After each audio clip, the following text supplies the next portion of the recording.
Looking live at North Hopewell Township in York County, strong winds damaged trees and buildings. News 8 York County reporter Ed Weinstock is live along Line Road. Susan, the wind ripped a lot of trees out of the ground like these right here, but the worst damage is to homes here along Line Road.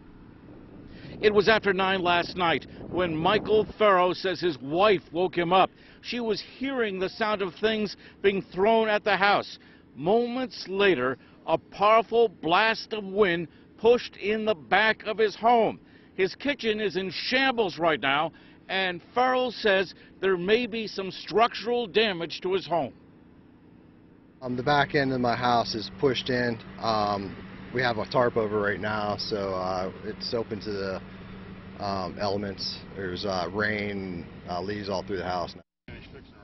Short distance away, a big tree came down on another property. It is believed to be over 60 years old. The homeowner is thankful it didn't come down on his house. Right now, officials with the York County Emergency Management Agency and the National Weather Service are working together to determine what came through this southern York County neighborhood last night.